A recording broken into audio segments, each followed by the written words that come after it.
Marcos capítulo 3, versos 7 al 19. Ese es el texto base del sermón de esta mañana.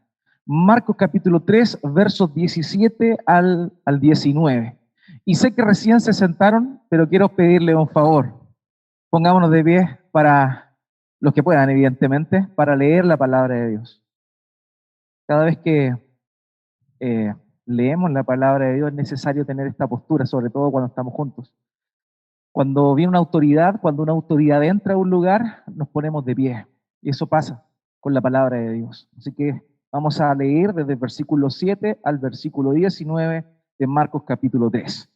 Dice así la palabra de Dios en Marcos capítulo 3, versos 7 al 19. Mas Jesús se retiró al mar con sus discípulos y le siguió gran multitud de Galilea y de Judea y de Jerusalén y de Idumea y del otro lado del Jordán y de los alrededores de Tiro y de Sidón, oyendo cuán grandes cosas hacía.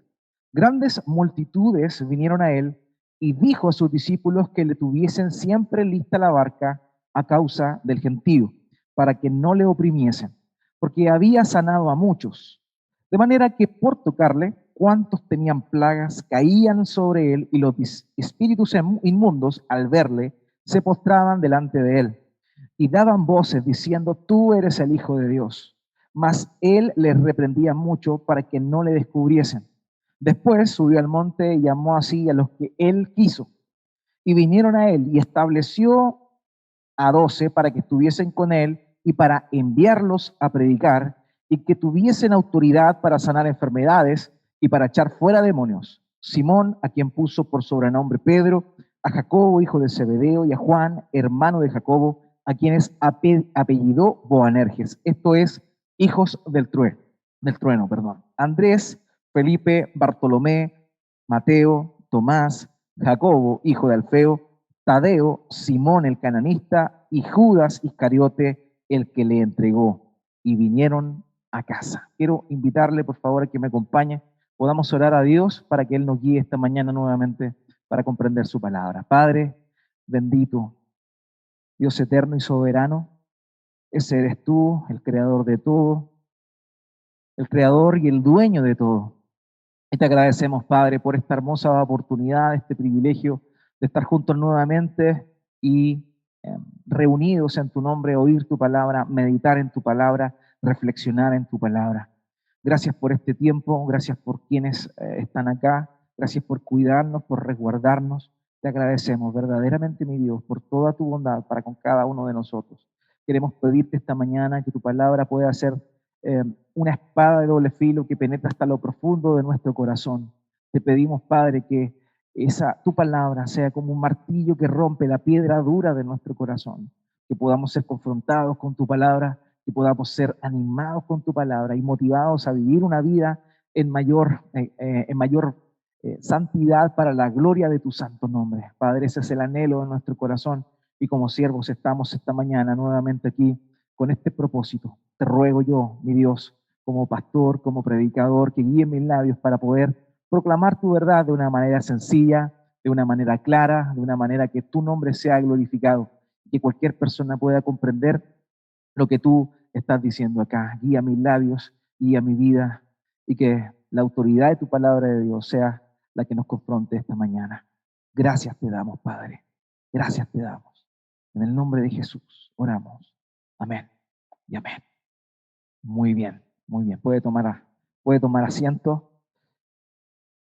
los que no estaban tomando asiento antes. Muy bien. A lo largo de los siglos hemos podido nosotros ver la capacidad que Dios le ha dado al hombre para resolver problemas. Y eso es increíble. Imagínese antaño, cuando las personas tenían que cargar las cosas a pulso. Todos nosotros nos ha tocado en algún momento cargar un mueble o mover un mueble. Pero imagínese, para nosotros el día de hoy eso es algo que hacemos circunstancialmente y siempre de una manera limitada y acotada. Pero imagínese nuestros antepasados cuando tenían que mover grandes cantidades o grandes pesos y no tenían la posibilidad o no tenían la inteligencia o no habían ideado todavía algunas cosas que les facilitaran la vida. Fue maravilloso para ellos cuando Dios iluminó a alguno e inventó la rueda, por cierto. Eso le dio la posibilidad de transportar muchas cosas, ¿cierto? Gran peso, de una manera muy fácil y cómoda. De la misma manera, hemos visto que a lo largo de la historia han habido muchos inventos que Dios ha dado y ha propiciado al ser humano para hacerle la vida más cómoda. Sin duda alguna hay personas más antiguas que yo acá, pero yo me acuerdo que cuando me daban una tarea en el trabajo, o sea, en el colegio, uno que hacía, en el mejor de los casos, buscaba información en la enciclopedia en carta, cuando existían ya los computadores. Entonces uno estaba continuamente esperando que saliera la nueva versión, porque la nueva versión de la enciclopedia en carta iba a tener mayor información. Si nos vamos y nos remontamos un poco más atrás, ¿a quién no le tocó hacer un trabajo y recortar icaritos? Recortar icaritos, enciclopedias, diarios, periódicos, con el fin de poder hacer tareas. Hoy por hoy, Dios iluminó a alguien, ¿cierto?, que creó Internet. También iluminó a alguien que inventó el motor de búsqueda Google, y hoy es fácil. Ponemos una palabra y aparecen millones de resultados con respecto a eso. Pero antiguamente la vida no era tan fácil, no era tan cómoda. Pero lo que podemos ver es que Dios propicia soluciones geniales para problemas reales. Y eso es algo que podemos ver que Dios ha facultado al ser humano para ello. Problema que se ha levantado, Dios da la capacidad para poder responder a esa necesidad. Hoy por hoy, en el rubro de la construcción, hay herramientas para todo. Uno básicamente tiene que poner las manos, pero antiguamente no habían tantas herramientas y solamente uno que tenía un destornillador a pulso, un martillo y para de contar. Pero hoy hay herramientas para todo porque Dios ha dado inteligencia al ser humano para poder solucionar con genialidad problemas de la vida real. Y eso es básicamente lo que nosotros podemos contemplar en este texto. Y es bien interesante, bien importante, porque este sello de responder de manera genial a problemas reales es algo divino, es algo que proviene de parte de Dios y que nosotros hemos heredado por haber sido hechos a imagen de Dios. En este segmento que acabamos de leer, amados hermanos, nosotros nos encontramos con nuestro Señor Jesucristo dando una solución genial a un problema real que se le estaba suscitando en ese momento. Por eso el título del sermón de esta mañana es precisamente eso: soluciones geniales para problemas reales. Y conforme a este texto que acabamos de leer, vamos a ver dos grandes puntos que nosotros podemos concentrarnos en este texto que acabamos de leer. En primer lugar, una gran demanda. Aquí está presente en este relato una gran demanda. Y en segundo lugar, el segundo punto que vamos a estar tocando es que Dios tiene una mejor oferta.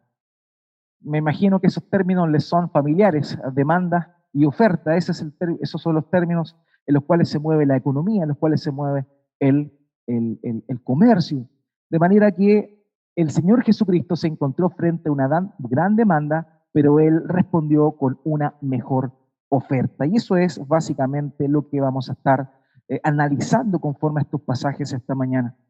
Acompáñenme, por favor, y vamos a estar leyendo los versos 7 al 9 de este mismo pasaje. 7 al 9, donde vemos la gran demanda que tenía nuestro Señor Jesucristo. Mas Jesús se retiró al mar con sus discípulos y le siguió gran multitud de Galilea y de Judea y de Jerusalén y de Idumea por el otro lado del Jordán y de los alrededores de Tiro y de Sidón, oyendo cuán grandes cosas hacía. Grandes multitudes vinieron a él y dijo a sus discípulos que le tuviesen siempre lista la barca a causa del gentío para que no lo oprimiesen. Esa era la situación en la cual se encontraba nuestro Señor, apremiado, totalmente colapsado. Recordemos que la semana pasada estuvimos viendo cómo el Señor terminó, es cierto, este tiempo de confrontación con los religiosos de la época, ¿cierto? Pero salido de ahí, Marcos describe que esto fue lo que sucedió. Sucedió que luego de haber estado en la sinagoga respondiéndole a los religiosos, él salió para estar, digamos, un poco más desocupado. Sin embargo, gente de todo lugar venía. Y es importante esto porque podríamos nosotros, que no conocemos de una manera natural la geografía, llamemos, de la antigua Palestina, es importante que más o menos nos hagamos una idea de dónde venían las personas que aparecen aquí descritas. Menciona a Judea, Si nosotros consideramos que el epicentro del ministerio del Señor Jesucristo, pese a que fue itinerante, por cierto, pero el epicentro de su ministerio estuvo en Capernaum, en Galilea. Ahí estaba el punto neurálgico de su ministerio. Pero las personas que venían de Judea, muchas de ellas. Judea se encontraba en la zona sur de Israel de aquel entonces. Del sur venían y llegaban hasta Galilea, específicamente Capernaum, para escucharle. Idumea es una tierra que estaba más al sur todavía. Idumea es la tierra de Edom. Edom es otro nombre que recibe Esaú, ¿cierto?, en el Antiguo Testamento. Esaú, o sea, de ahí venía gente que descendía del linaje de Esaú. ¿Se acuerdan que Isaac tuvo 2 hijos, Jacob y Esaú? De ese hermano, de Esaú, el que fue engañado por Jacob, es de donde viene esta tierra y estas personas, que estaban mucho más al sur todavía. También habla de Tiro, ciudad que se encontraba al noroeste y era una ciudad netamente marítima. Esto es la Fenicia de aquel entonces. A eso se está refiriendo, el lugar donde habían habitado antiguamente los pueblos filisteos. Y 40 kilómetros más allá se encontraba Sidón, también una región portuaria donde venían muchas personas que en realidad probablemente eran judías, pero que no vivían ahí, sino que venían de lejos a oír al Señor Jesucristo. Imagínese usted, haga esta imagen visual y vea la cantidad de personas que se aglomeraban frente al Señor Jesucristo. Realmente era increíble. Muchas veces nosotros nos imaginamos a Jesús, ¿cierto?, ordenado como de alguna manera se muestra en las películas, ¿cierto? Uno por acá, así como estamos nosotros, uno por aquí, uno por acá, pero en realidad la visión real que los evangelios nos muestran es que estaban todos aglutinados frente a él. La gente se abalanzaba. Así que lo que vemos en realidad era un caos. Era un caos. ¿Y Jesús cómo solucionaba eso? Lo solucionaba teniendo siempre la barca lista para poder cruzar al otro lado. Cuando veía que ya la cosa no podía contenerse, nuestro Señor Jesucristo tomaba la decisión de partir al otro lado del mar de Galilea con el fin de poder dar oportunidades a otras personas también para que escucharan el mensaje del Evangelio del Señor Jesucristo. Ahora, estas personas que venían de todo lugar, venían con un gran propósito. Ellos tenían razones por las cuales ellos asistían. Dice el texto acá que ellos iban y eran personas que estaban siempre con problemas, con problemas, con problemas. Es increíble las personas, el tipo de personas que venían a él. Imagínense, el texto menciona a enfermos, el texto menciona a personas con plagas y también a endemoniados. O sea, ¿cuál es el común denominador de las personas que buscan a Jesús? Gente con problemas. Gente con problemas. Amados míos, las personas que se acercan a Jesús son aquellos que reconocen los problemas que tienen. Son aquellos que reconocen los problemas que tienen. Quien no tiene problemas no tiene, según él, necesidad de Dios, porque tiene resuelto todo. Si tiene una situación económica cómoda, evidentemente no tiene necesidad de Dios. Pero cuando va al médico y le diagnostican un cáncer a la próstata, todo cambia. Y su visión de Dios varía también. Siempre, siempre, siempre la necesidad de buscar a Jesús viene precisamente del darse cuenta de un gran problema en el cual las personas se encuentran. Tristemente, lo que sucede es que se dan situaciones de necesidad física, de necesidad material, de necesidad de salud, por ejemplo. Y este es el caso que nosotros vemos aquí. Pero, amados míos, el Señor Jesucristo vino a buscar a los aproblemados. Así que si tú estás aquí esta mañana, tú eres un problemado, pero un problemado que sabe dónde está su solución, un problemado que sabe dónde está su esperanza y en quién puede confiar. Pero, tristemente, no todos perciben esta gran necesidad que tienen, porque todos tienen una necesidad. Todos tenemos una gran necesidad. Nacimos apartados de Dios. Nacimos enemistados con Dios. Nacimos en esa condición, muertos en nuestros delitos y pecados. De manera que siempre las personas se acuerdan de Dios un poco más cuando tienen alguna necesidad. pero no pueden ver la verdadera necesidad, la necesidad mayor que tienen, que es en sus almas, que están enfermas y que no solo están enfermas, están muertas en sus delitos y pecados. De manera que esta es una premisa importante, hermanos. Solo quienes no tienen esperanza y cuentan con o tienen una gran necesidad y están al tanto de esta necesidad son aquellos que se acercan a Jesús. El gran problema es que cuando esto sucede, simplemente se hace con un fin eh, paliativo, con el propósito de quitar el dolor instantáneo que la gente tiene, o el dolor más próximo que las personas tienen. Y ese es el gran problema. Ese es el gran problema. En el tiempo de nuestro Señor Jesucristo, la gente se acercaba a Él porque tenían problemas de salud.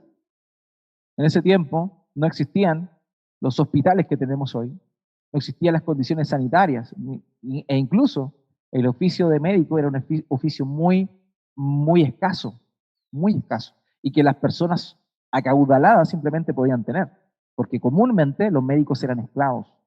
O sea, no es como nosotros lo pensamos hoy. Entonces, amados, es interesante esto, porque las personas reconocían una necesidad, particularmente física, de una enfermedad, y se acercaban al Señor. Pero ellos no sabían que tenían un problema mucho mayor.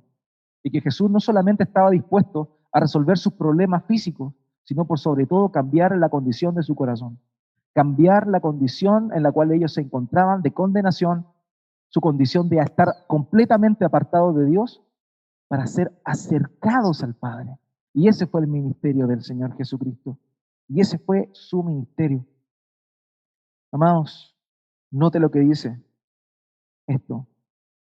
Dice que el Señor tuvo un corazón para estas personas necesitadas. Y esa es una visión, ¿cierto?, que es muy conocida, muy popular también, masificada por el catolicismo romano, ¿cierto?, del Jesús bueno, del Jesús que andaba ayudando a las personas. Y eso es una realidad. Nosotros no podemos abstenernos de esa visión real de nuestro Señor Jesucristo, quien se preocupaba. Pero esa no era su prioridad, y lo vimos anteriormente. Su prioridad no era simplemente sanar a las personas, quitarles sus males, sino por sobre todo predicarles, anunciarles el nuevo reino, el reino de Dios que se establecería en este mundo. Y esa es la gran prioridad. Pero ¿qué sucede? Las personas no quieren en realidad eso, porque no están pensando en eso. El ser humano normalmente ve su necesidad, pero su necesidad actual, o a lo mucho su necesidad en unos cuantos años más, pero no se dan cuenta de la gran carencia que tienen cuando se encuentren cara a cara con Dios en el día del juicio. Todos, de alguna manera u otra, nos acercamos por alguna necesidad de Dios, pero Él en su misericordia nos hizo ver que nuestro problema no era solamente ese, sino que teníamos un problema aún mayor, que era nuestra condición frente a Él. Y de esa manera nosotros podemos ver su misericordia. El Señor estaba teniendo días muy ajetreados, estaba teniendo mucha presión de parte de las personas. Es increíble esto, es increíble cómo se agolpaban enfermos, endemoniados, que clamaban y se arrodillaban delante de él, reconociendo la autoridad que el Señor tenía, y le clamaban y decían, tú eres el Hijo de Dios, y él les hacía callar. Pero las personas que buscan al Señor, son personas que se reconocen en esa condición, son personas que se reconocen enfermas. ¿Quién estamos acá? Estamos los enfermos, estamos los con plagas, estamos los que hemos estado tal vez endemoniados, porque somos los que reconocemos nuestra necesidad exclusiva del Señor Jesucristo. Y toda persona tiene que llegar a un punto en el cual se dé cuenta de esa necesidad. Tristemente no ocurre, pero sería maravilloso que así sea.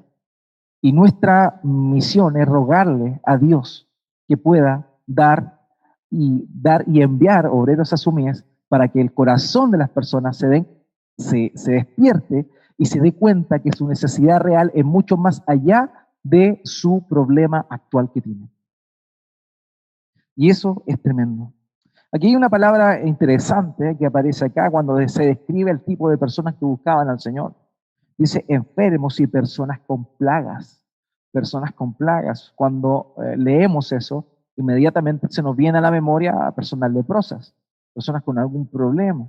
Pero esa expresión griega tiene un sentido muy curioso. Las plagas es un término que también suele traducirse como azote.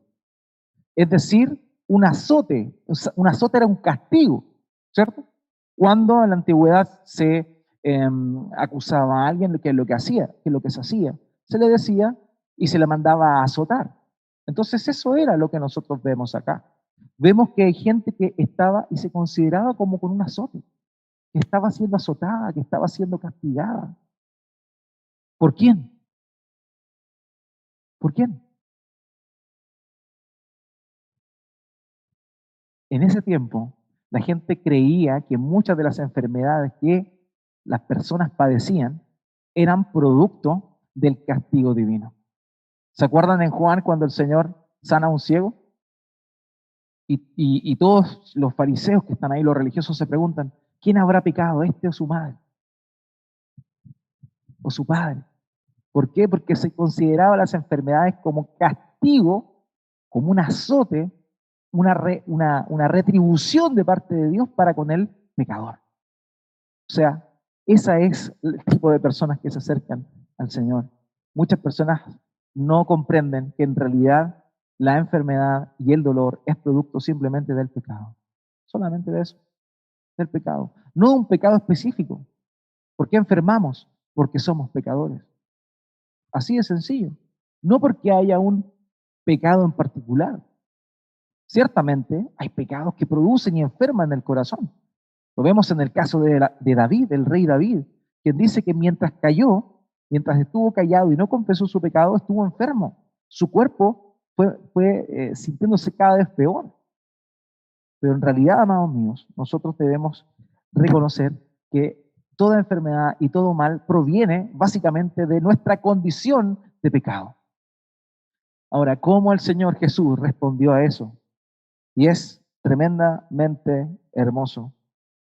El texto paralelo de aquel que acabamos de leer se encuentra en Mateo capítulo 9, versículos 35 al 37. Ahí encontramos la perspectiva, la visión que Mateo tuvo precisamente de este mismo acontecimiento que acabamos de leer en este momento como texto base de esta mañana. Mateo 9, 35 al 37 dice esto, nótelo bien. Recorría Jesús todas las ciudades y aldeas, enseñando en las sinagogas de ellos y predicando el evangelio del reino y sanando toda enfermedad y toda dolencia. Y al ver las multitudes, tuvo compasión de ellas porque estaban desamparadas y dispersas como ovejas que no tienen pastor. Entonces dijo a sus discípulos, a la verdad, la mies es mucha, mas los obreros pocos. Rogad pues al Señor de la mies que envíe obreros a su mies. El problema que la gente tenía o que pensaba que tenía era su dolencia presente, pero también su gran problema era su necesidad espiritual. Ahora el Señor, ¿cómo responde? ¿Cómo soluciona? ¿Qué da Él? ¿Qué oferta Él para cumplir esta demanda que el pueblo estaba teniendo?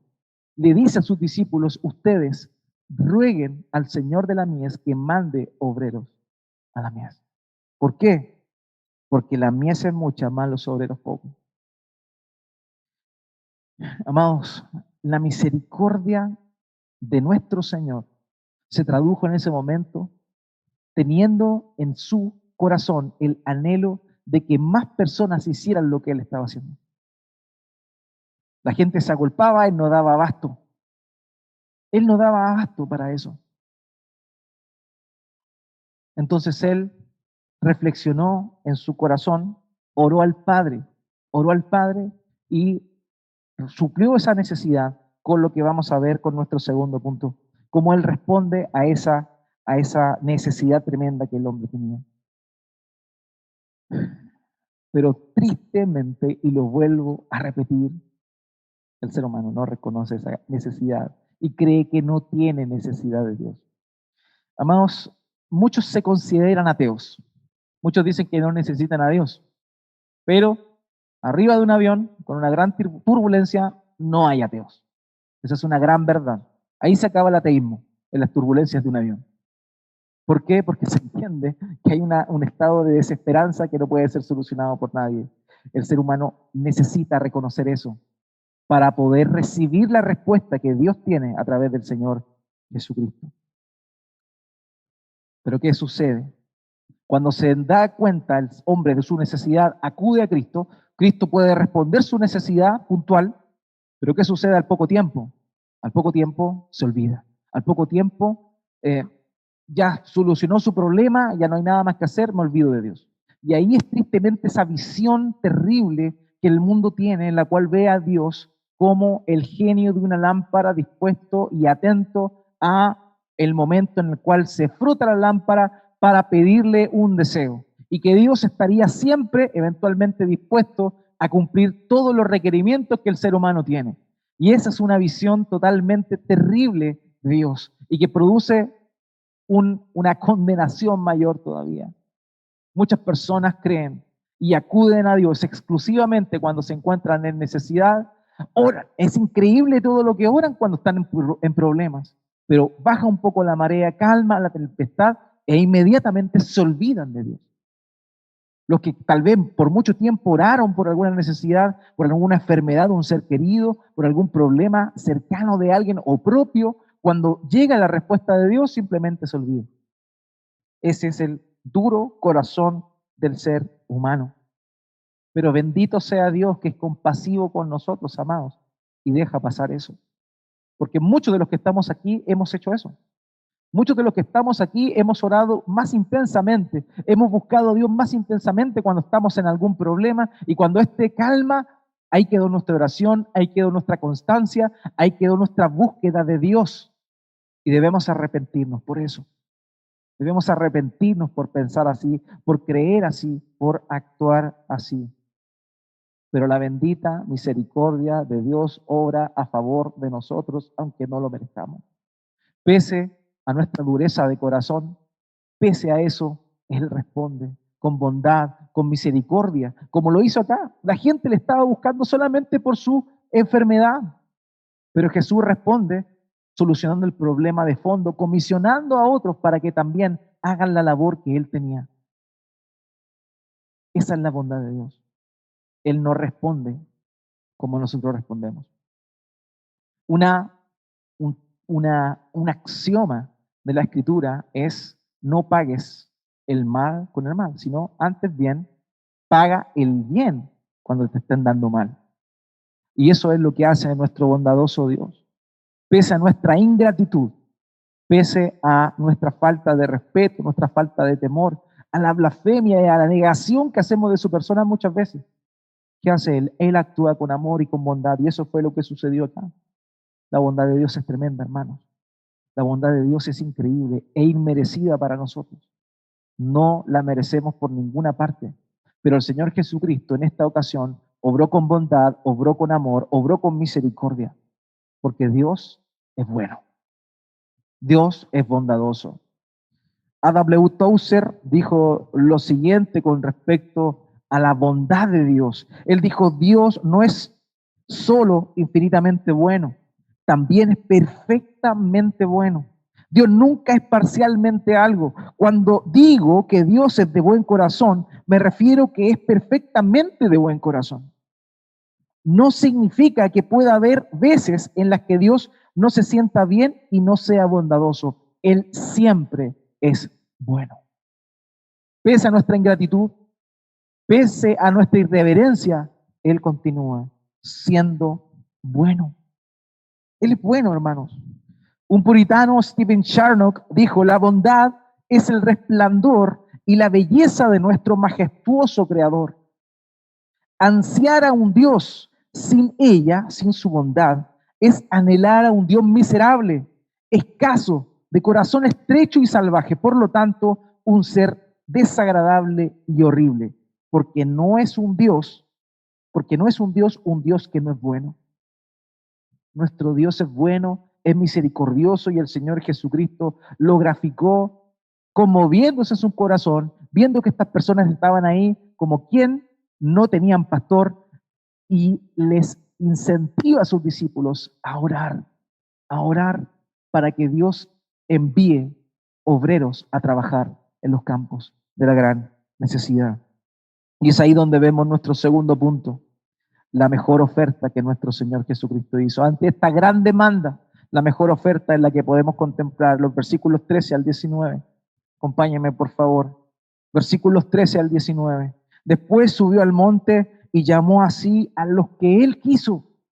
Y vinieron a él y estableció a 12 para que estuviesen con él y para enviarlos a predicar, y que tuviesen autoridad para sanar enfermedades y para echar fuera demonios.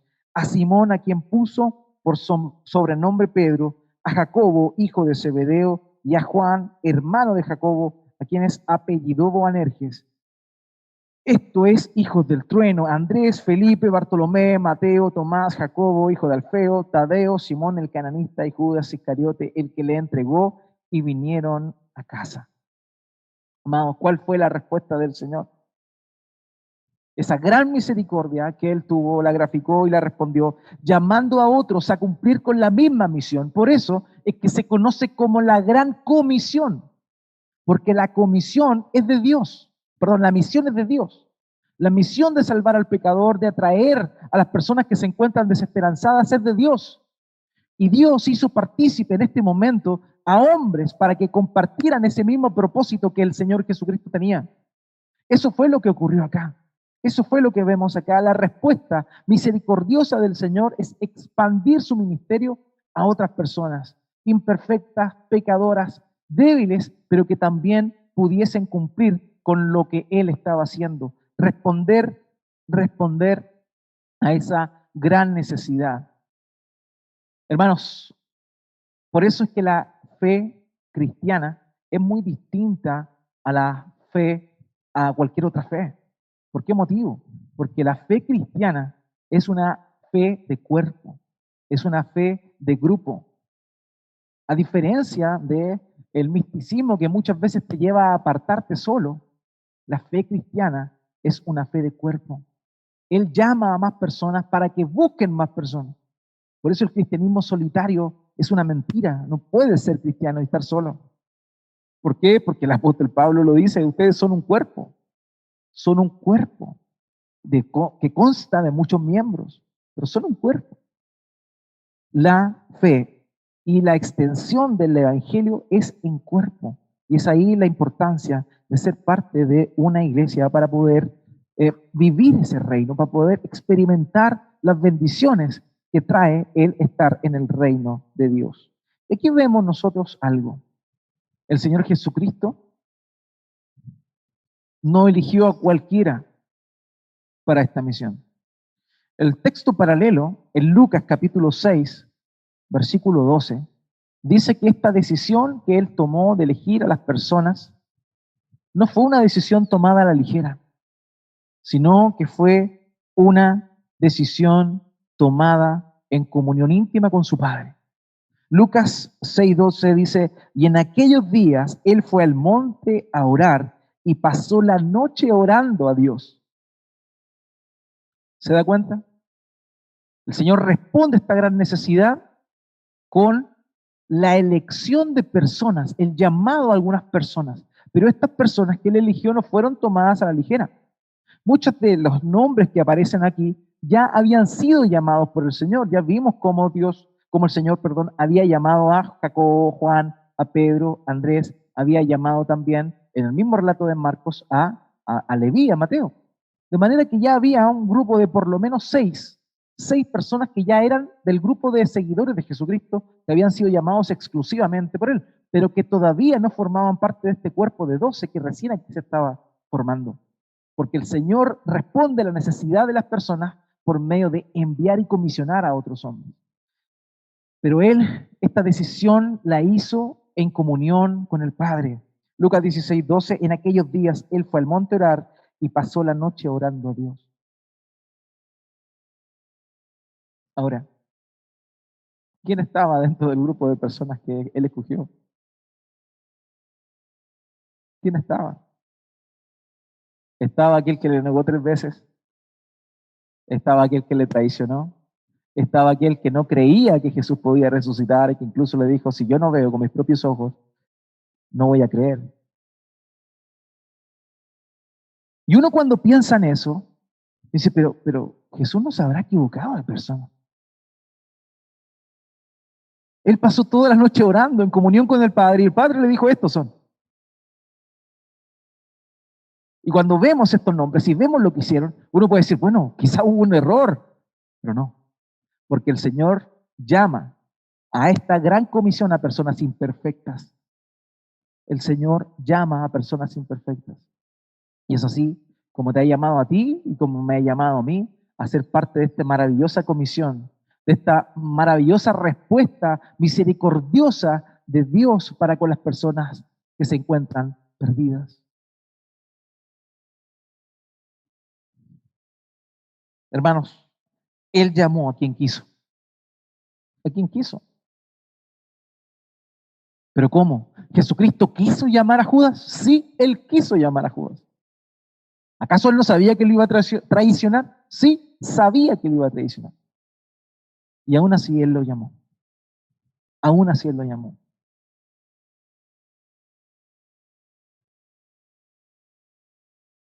Cuando uno ve el listado de personas que Él llama, y uno que ya más o menos lleva varios capítulos leyendo Marcos, se da cuenta que no hay ningún fariseo, no hay ningún religioso,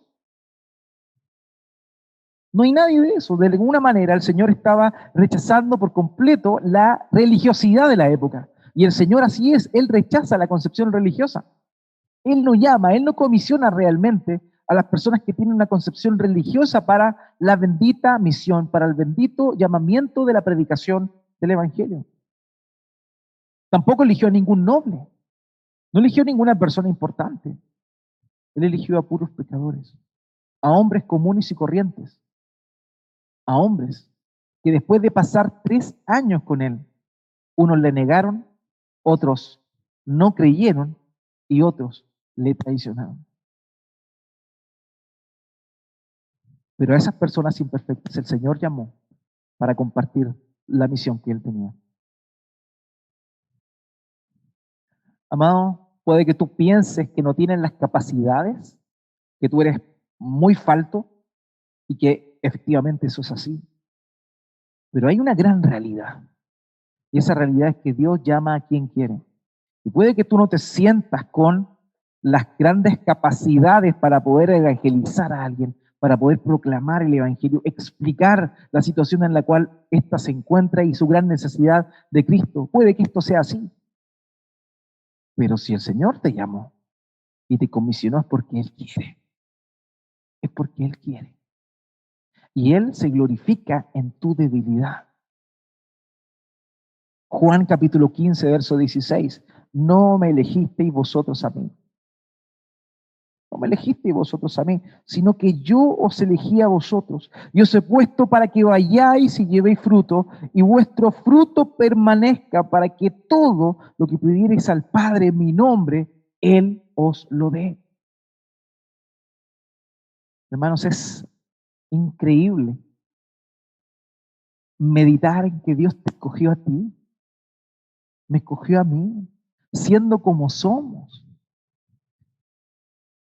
Siendo como somos, para predicar el maravilloso evangelio, para llamar a la gente a esta gran verdad, a esta verdad del Dios sufriente, del Dios que se hace hombre, del Dios que viene a cargar la cruz en el lugar de su pueblo. Es increíble que esto haya sucedido y que tú y yo estemos convidados a esa misión. Querido, Dios llama al que quiere y comisiona al que quiere. Y Dios te comisionó a ti y me comisionó a mí para esto. Puede que no nos sintamos capacitados, pero si nos comparamos con los discípulos, la verdad es que no estamos en una condición tan diferente a la de ellos cuando comenzaron su peregrinar. ¿Quiénes estaban dentro del grupo? Hombres brutos, pescadores, acostumbrados a partir muy temprano su día, pero también hombres pacientes, que sabían que en algún momento los pescados iban a saltar y ahí iban a poder tener el sustento para sus vidas. ¿A quién llamó? Llamó a hombres de clase media, pescadores también, pero un poco más pudientes, como era el caso de Jacobo y Juan, quienes por lo menos tenían siervos. Eso implicaba evidentemente que tenían un poco más de poder adquisitivo. Pero ¿quiénes eran Jacobo y Juan? El texto dice acá que les llamaban los hijos del trueno. ¿Por qué les llamaban los hijos del trueno? Porque tenían un carácter como un trueno. Eran terribles. En una oportunidad, ellos están en Samaria y Jesús predicó en Samaria, hizo algunas cosas y la gente no se arrepentía. ¿Y saben lo que dijeron Jacobo y Juan? Señor, queremos orar para que tú mandes fuego del cielo y destruyas a todos estos. ¿Se da cuenta por qué le llamaban los hijos del trueno? Eran personas sumamente arrebatadas, vertiginosas, impetuosas. Pero a esas personas el Señor Jesucristo las llamó a que le siguieran y que compartieran la misión con Él. Ese mismo hijo del trueno que pidió la destrucción de Samaria escribe la epístola más breve y que más veces aparece la palabra amor. Amados, porque el amor es de Dios. Juan, el apóstol Juan, conocido como el apóstol del amor, antiguamente era el hijo del trueno. El que cuando no se arrepentían los mandaba al infierno. Eso es lo que hace Dios. Te llama, te transforma, cambia tu corazón y te moldea para la misión. ¿A quién más nos encontramos aquí? A Andrés, hermano de Pedro. Era el más impopular porque lo sabemos, los tres íntimos de Jesús eran Jacobo, Juan y Pedro. Eran los tres íntimos.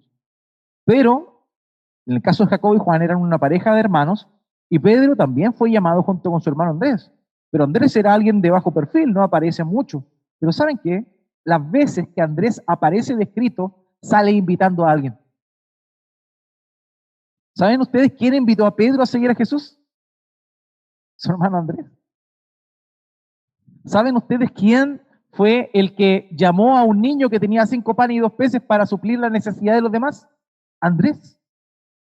Un hombre de pocas palabras, de pocas apariciones, pero que en realidad era un hombre que estaba siempre atento a compartir y a llevar a las personas a Cristo. ¿Qué más tenemos acá? Un celote. Simón el celote.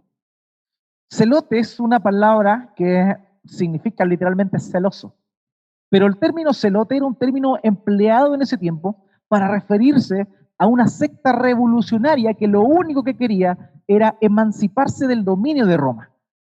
Eran revolucionarios completamente, eran hombres guerrilleros. Eso eran los celotes. Y Jesús llamó a un guerrillero, llamó a un terrorista, como le llamaríamos hoy.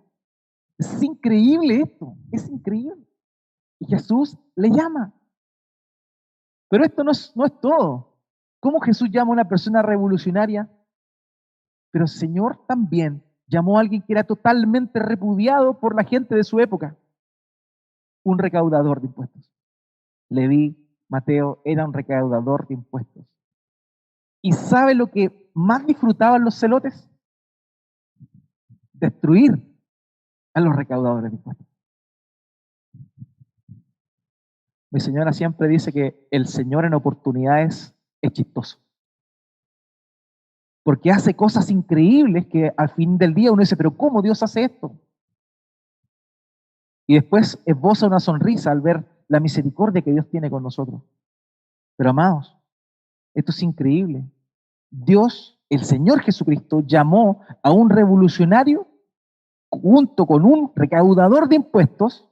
Uno odiaba a muerte al otro y lo llama a compartir, a cenar en el mismo lugar, a seguir a Jesucristo.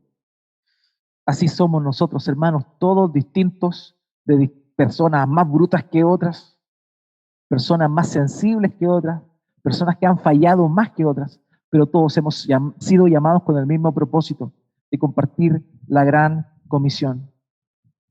Él nos llamó porque quiso y Él, según el texto dice, nos llamó primeramente para que estemos con Él. Esto es increíble también. El Señor Jesucristo llamó a estos hombres para que estuvieran con Él. ¿Qué sacas tú? ¿O qué puedes compartir tú si no estás con Él? ¿Cómo vas a hablar a alguien que no conoces? Porque la fe cristiana puede ser transmitida por personas que viven o que han experimentado lo que van a proclamar.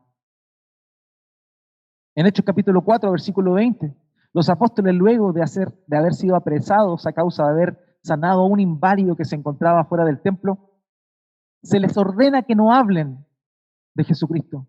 Y la respuesta de ellos en Hechos 4:20 es esta: porque no podemos dejar de decir lo que hemos visto y oído. Para poder enseñar, hablar de Jesús, es necesario que estés con Él. Por eso el Señor te llama y te comisiona, pero quiere que estés con Él. Si tú no estás con Él, no puedes hablar con toda autoridad de aquel que te ha comisionado. Luego de la muerte de Judas, se requería que alguien completara el puesto que Judas había dejado vacante. ¿Y cuál era uno de los principales requisitos que debían tener quienes se postulaban a ese cargo? Hechos capítulo 1, versículo 22. Comenzando desde el bautismo de Juan hasta el día que de entre nosotros fue recibida arriba, uno se ha hecho testigo con nosotros de su resurrección. O sea, la persona que tenía que cumplir con ese parámetro para suplir a Judas tendría que haber sido un testigo desde el principio del ministerio del Señor Jesucristo, desde el comienzo del bautismo de Juan hasta su resurrección. O sea, tú no puedes ser un testigo del Señor si no has estado con Él, si no has experimentado con Él. Tristemente hay muchas personas que hablan de Jesús, pero nunca han estado con Él. Hablan de religiosidad, pero no hablan de una relación genuina y verdadera. Esa es la respuesta del Señor. Él los llama, los comisiona con una misión específica. El texto de la Reina Valera dice dos cosas: sanar enfermos y echar fuera demonios. Ahora bien, es curioso, pero los textos más antiguos no aparece descrito la expresión sanar enfermos, sino solamente la expulsión de los demonios. Ahora una pregunta: ¿esto significa que nosotros podemos darnos las de exorcistas porque los discípulos hacían eso? Y la verdad es que en este caso el Señor Jesucristo comisionó particularmente a ellos y les dio esa autoridad. Nosotros no tenemos esa autoridad dada por Dios directamente, pero sí podemos acudir a quien tiene esa autoridad. ¿Y quién tiene esa autoridad? El Señor Jesucristo. Y nosotros tenemos libre acceso a Él, podemos orar a Él. De manera que nuestro llamado a la gran comisión es un llamado a solucionar también los problemas que las personas puedan tener. Porque Él, ¿a qué los mandó? A predicar el Evangelio, pero también a solucionar los problemas que ellos tenían. Sanar dolencia, en este caso echar fuera demonios. Y vemos que los discípulos hicieron eso. Nosotros no tenemos esa facultad, pero sí tenemos el poder para poder clamar al Señor y que Él responda a nuestra oración. ¿Qué dice el texto? Dice: pidan y se les dará, busquen y hallarán, llamen y se les abrirá. Podemos hacerlo, podemos orar por las personas, podemos. Quizá no, evidentemente no tenemos el mismo llamamiento que los 12, pero tenemos la misma responsabilidad de proclamar el Evangelio del Señor Jesucristo, una muestra de la gran misericordia y bondad que el Señor tiene para aquellos que no le andan buscando. Amados, amados míos, nunca olvidemos eso. El Señor respondió con genialidad a esta gran necesidad. Por esos 12, débiles, pescadores, brutos, insensibles,